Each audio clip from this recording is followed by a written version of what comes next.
I'm not signing nothing. Okay. I've been through the system, buddy. I know how I know it you works. have. I know you have. You're Jeff. not my friend. Yes, All you- you're trying to get is some stupid ass confession, and you're not gonna get one. One evening in 2011, which seemed ordinary at first, alarm bells started ringing in a local 7-Eleven.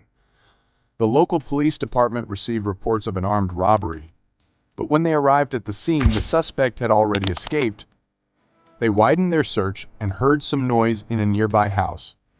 Without any other clues, they barged in and found a known heroin addict with a gun. They arrested him and took him for an interview. This addict was Jeff Pearson, the actual robber, and he managed to outsmart the cops in one of the rarest cases in history, even while suffering from terrible heroin withdrawal. This is the story of how the suspect fooled the cop. The next 24 hours were recorded by the police cameras in the interrogation room, but unlike most similar videos, this one was uploaded by the suspect himself to his YouTube channel on September 25, 2011. This was the first indication of what made Jeff a cult hero and a legend in the interrogation community. Jeff was in police custody for almost a day, but the total footage of the 3 interrogation sessions was only about 15 minutes. Considering that the robbery and arrest happened in Georgia, where the usual sentence ranges from 10 years to life without parole, Jeff got away with a miracle.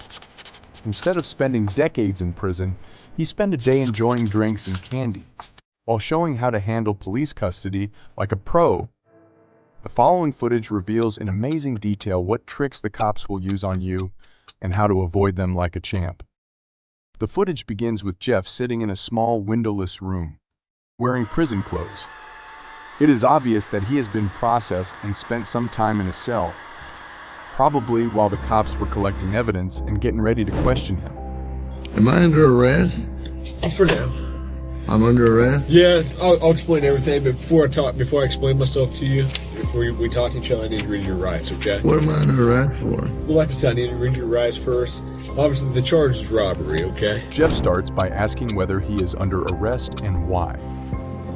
It is clear from the beginning that Jeff knows what he is doing, as this is exactly what you should do in this situation. From there, you have 2 options. If you are not arrested or detained, you can say that you are not obliged to stay and answer questions, and you should be able to leave the interrogation. If you are arrested, you can immediately ask for a lawyer and remain silent until you get one. These options give you the best chance to stop the police and prepare the best defense possible. What is funny is that when you are arrested in America, the officer must legally tell you this. Listen to the Miranda warning that this detective gives to Jeff. You have the right to remain silent. Anything you say can or will be used against you in the court of law. You have the right to talk to a lawyer for advice before we question you. If you cannot afford to hire a lawyer and you want one, a lawyer will be provided for you. If you decide to answer questions now without a lawyer present, you'll still have the right to stop answering questions at any time. Does that make sense? You've probably heard these before, haven't you? These 3 points are crucial, but many people ignore them because they are too scared when they get arrested. Also, because we hear these lines so often in media like police shows and movies, we don't pay attention when they read us these rights. We don't realize that they are giving us useful information that can help us stay safe and protected in police custody. What the detective didn't say, though, is that if you ask for a lawyer when you're arrested, they can't keep questioning you. You have an absolute right to not answer any questions they ask until you get a lawyer. The detective also finishes the rights with a rude comment about Jeff's past, trying to make him feel bad that he is a former criminal. Do you understand your rights? Do you understand your rights, Jeff? Yes or no? You understand? We're getting paid more than you are, so we can sit here for a long time, man. I just need you to answer me yes or no. Do you understand your rights? Let's get to that question. Do you understand what I read you? Do you comprehend what I read you? Jeff knows he has the right to remain silent, and that's what he chooses to do. The leading detective leans back in his chair. He tries to act like he doesn't care about Jeff's silence and that he can wait as long as he needs to, but his body language shows some signs of anxiety. He knows that this is going to be a tough interrogation. If you got something that says you didn't do this robbery, this is your chance to talk to us.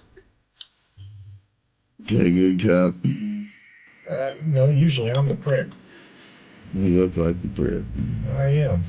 If we're talking about dominance, Jeff just threw away everything the cops had in the trash can.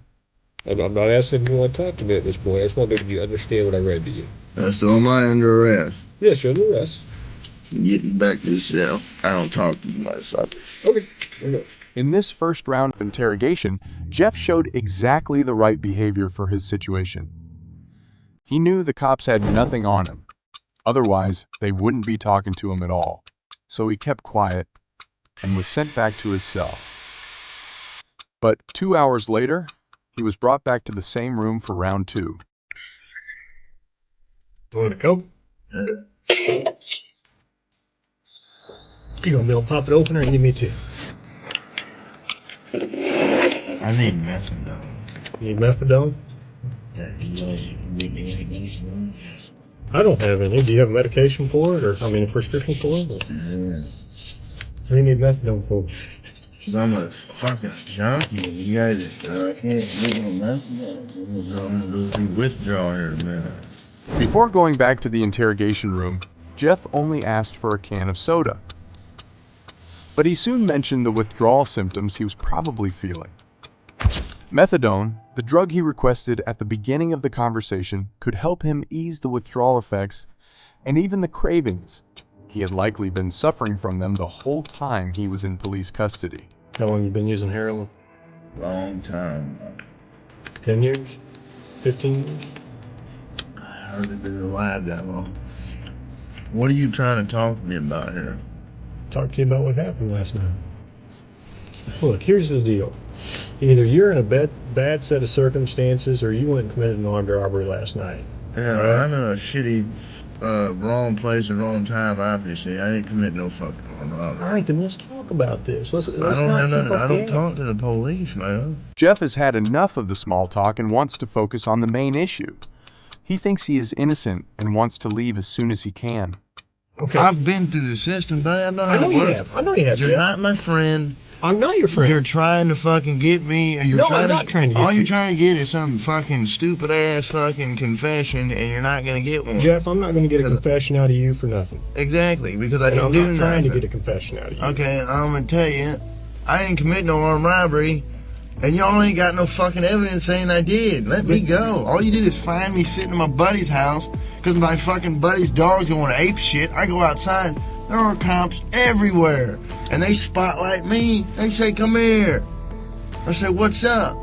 They search me. They ain't find Hang on. nothing. What's Let up? me read this. No. Yes. Because I'm not gonna sign it. You don't have to sign it. But let me read it for you. Okay? I'm not signing nothing. You don't have to sign it. The irony of this cop claiming he's not trying to get Jeff while having him handcuffed in an interrogation room is quite amusing. Despite the circumstances, every part of Jeff's response seems almost rehearsed, showcasing an incredible display of personal legal defense. What's even more impressive is that Jeff is likely experiencing withdrawals. I'd like to highlight Jeff's point about how cops often attempt to force confessions. One of the primary techniques used in these interrogations is the raid technique, developed by a former cop and psychologist in the 1960s. This method involves 9 steps, starting with a polite discussion about the suspect's accusation. It then employs specific body language and actions to convey guilt. Finally, the suspect is presented with 2 alternative statements, one slightly more acceptable than the other. Whichever statement they choose is counted as a confession, even if it's false. Interestingly, the original case that led to the development of this technique fell apart when it was discovered that the man had not actually killed his wife. It's a prime example of next-level gaslighting. Tell me what happened last night. Plain and simple. Your side of the story. I'm not talking to you. All right. This is what I don't understand. I told you this I know, before. but this is what I don't understand, Jeff. You were sitting there talking just like you were ready to sit here and tell me what happened last night, and then all of a sudden I read that to you and you screw it, I ain't talking to you. I want a lawyer. I don't understand that. What changed just in the... Because I told you what, I already told you what happened. You didn't. How didn't I? You didn't tell me what happened last night. How didn't I just tell you what? But now you've handcuffed me, and I can't talk to you because you asked for an attorney. So, okay, that's fine. But I will tell you right now, you're still on hold for robbery. I know. I don't know why. I need a fucking lawyer because obviously I didn't do nothing. And obviously you guys know I didn't do nothing because I've been arrested for the same bullshit before and you guys don't interview me this much. So, wham bam, thank you for the coat, put me back in the cell. That's my home. Jeff has now requested a lawyer and is once again declining to answer questions. However, we're only halfway through this footage, and Jeff's skill in defending himself and thoroughly dismantling the cop continues to improve. Stay tuned for more. Here's to Jeff's unwavering resolve. But, you know, if you're saying you didn't do it, you need to give me your side of the story. I didn't do it. Okay, well, give me your side of the story. You got to convince me. Because I got a lot of evidence. I got a lot of physical evidence. Well, like what? Why should I tell you that? This is the point where the detective's desperation becomes evident. Aware that time is slipping away, he discards any elaborate techniques and instead resorts to direct threats. His focus shifts to intimidating Jeff with false evidence that could easily lead to a conviction. Ordinarily, if these claims were true, he would use them to provoke panic and extract more information from Jeff. However, he opts for a feeble argument, asserting that because Jeff hasn't cooperated, he won't reciprocate by helping Jeff. There's only a couple pieces of evidence I'm missing. Name it. What's that? Name it. Why don't you do that? You haven't helped me out at all. You give me a little bit, I give you a little bit. We go back and forth. I give you one more piece of evidence, and I give you a little something. Alright? What time do you get over to Aaron's house? No, anything I say here can and will be used against me. Sure, but anything you say here, I can also tell your parole officer that you helped me out. That doesn't mean dead. Now, the detective is desperately attempting to bargain with Jeff.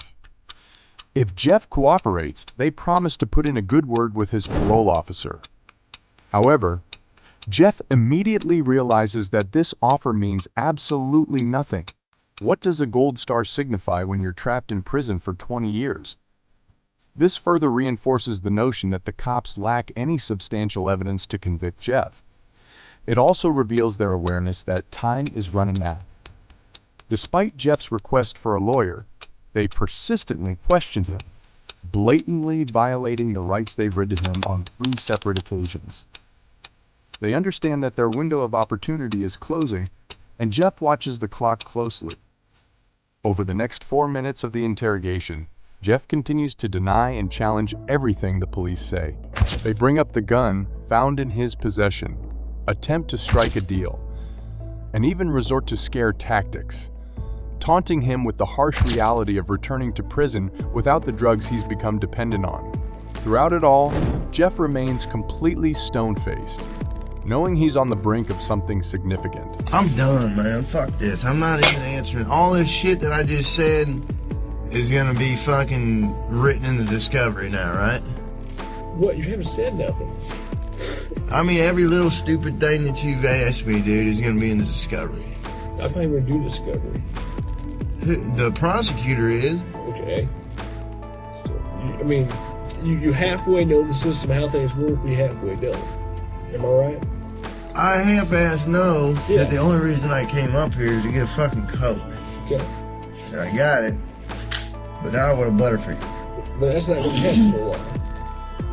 What, the Butterfinger? Yeah. Why not?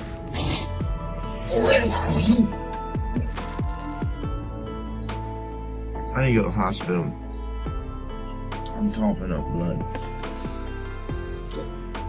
Let's go to the hospital. Over the past few hours, the police relentlessly interrogated a man who was clearly suffering. They denied him access to the legal prescription drug that could alleviate his pain and repeatedly questioned him about a crime for which they lacked any evidence. Throughout this ordeal, Jeff remained remarkably composed, casually requesting sodas and chocolate bars. Jeff understood that any misstep in his words could lead to dire consequences, so he skillfully asserted his rights. Remarkably, after 12 hours, records indicate that he was released from custody and sent on his way. Subsequent reports reveal that Jeff began to turn his life around. He kicked his heroin habit and now spends his time uploading content to the same YouTube channel where this video was originally shared.